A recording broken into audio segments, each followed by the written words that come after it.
calling all Pisceans, and the rest of you as well. Today I'm looking at the year ahead for those with their sun, moon, or ascendant in Pisces. But do remember, we all have Pisces somewhere in our birth chart, so this information is for everyone. Pisces is the last sign of the zodiac, and with that position, it is all about endings. It's a sensitive sign, a passive water sign that has compassion and understanding for what motivates those around them. They can struggle with issues related to feeling the pain of others, and periodically they need to isolate in order to decompress. They seek their salvation through escapism when necessary, either through spirituality, creativity, contemplation, or the other end of the spectrum, drinking and drugs. This year we have two planets transiting in the sign of Pisces, Saturn and Neptune. Saturn is the strict teacher, the taskmaster that teaches us the hard lessons, dealing with delays, limitations, responsibilities, rules and regulations, our authorities, discipline, control, and denial are all Saturn's doing. If we do well, we reap the rewards, so it is important to pay attention. What makes these lessons difficult can be if we are unwilling to face our fears and our limitations. Saturn in Pisces is focusing our attention on doing the necessary work to achieve our spiritual goals. No longer time to give our power away and follow others. We have a grand opportunity to take a serious look at our connection to the unseen. Neptune is right at home in Pisces as it rules that sign.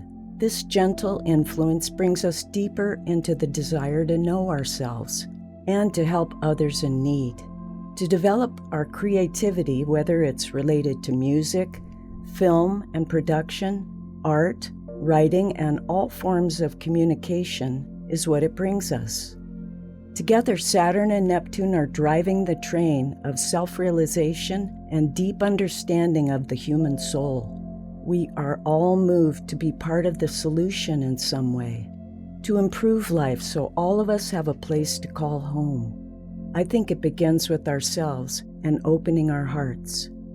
So those who have planets and luminaries in the sign of Pisces will at some time align with these two planets. Saturn is transiting from 3 to 14 degrees Pisces this year, and Neptune is transiting from 25 to 27 degrees this year.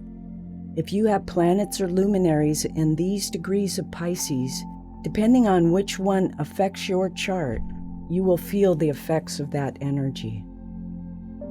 The next planets to have an effect on Pisces is Jupiter and Uranus in the sign of Taurus. Taurus is sextile Pisces, complementing its peaceful spirit. Jupiter expands whatever it is we value, and in the sign of Taurus, we are encouraged to embrace our need for comfort, security, and providing for ourselves. Our job is to think big, to ignore the past, and reinvent our skills and talents into marketable projects and designs. Jupiter will be in this sign until May 26th, when it enters the sign of Gemini. Gemini, a mutable air sign, squares Pisces. If your sun is in Pisces, since Jupiter rules law and the sun is your ego, this square can bring tests and legal disputes. If your moon is in Pisces, watch for challenges that can cause carelessness, a lack of forethought, doubts, changeability, and at times extravagance. If you have your ascendant or rising sign in Pisces, and possibly low self-esteem and self-belief, you may try to improve yourself by consciously becoming more confident and outgoing.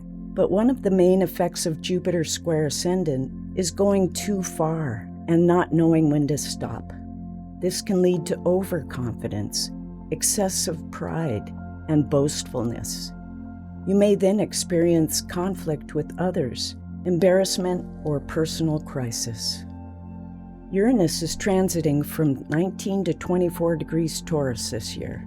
And with the planet Uranus, the great awakener of the zodiac in the sign of Taurus, material possessions in general can be unstable. During this year, we must be ready and willing to change our relationship to money and materialism. Uranus is here to liberate us, and resisting won't make things any easier.